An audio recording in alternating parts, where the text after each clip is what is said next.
सत्य असेल तेच दिसेल। आषाढी शुद्ध एकादशीचा सोहळा अवघ्या काही दिवसांवर येऊन ठेपला असून या यात्रा कालावधीत पंढरीत येणाऱ्या लाखो वारकरी भाविकांच्या सोयीसाठी प्रशासन सज्ज झालंय।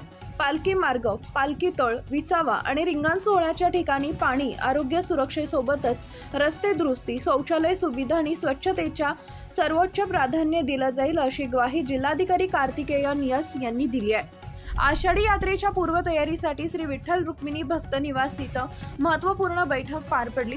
यावेळी जिल्हाधिकारी म्हणाले की वारकऱ्यांचा प्रवास सुखकर होण्यासाठी सार्वजनिक बांधकाम विभाग, जिल्हा परिषद आणि राष्ट्रीय महामार्ग प्राधिकरणानं तातडीनं पाहणी करून पालखी मार्गावरील रस्त्यांची दुरुस्ती वारीपूर्वी पूर्ण करावी।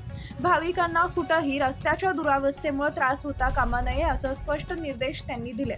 आषाढी शुद्ध एकादशी सोहळा 25 जुलै 2026 रोजी होणार असून या सोहळ्यासाठी श्री ज्ञानेश्वर महाराज, संत तुकाराम पालखी सोहळ्याबरोबर तसेच अन्य संतांच्या पालखी सोबत मोठ्या प्रमाणात वारकरी भाविक येतात।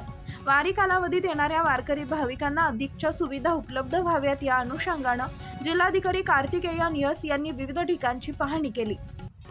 यावेळी प्रांताधिकारी सचिन इथापे, उपजिल्हाधिकारी संतोष कुमार देशमुख, सहाय्यक पोलीस अधीक्षक प्रशांत डगळे, मंदिर समितीचे कार्यकारी अधिकारी राजेंद्र शेळके, कार्यकारी अभियंता अमित निमकर, तहसीलदार सचिन लंगुटे, जिल्हा नियोजन अधिकारी दिलीप पवार, गटविकास अधिकारी अमोल जाधव, मुख्याधिकारी महेश रोकडे, तालुका आरोग्य अधिकारी डॉक्टर एकनाथ बोधले, वैद्यकीय अधीक्षक डॉक्टर सरडे, पुरातत्व विभागाचे सहाय्यक संचालक विलास वहाने तसेच संबंधित विभागाचे अधिकारी उपस्थित होते।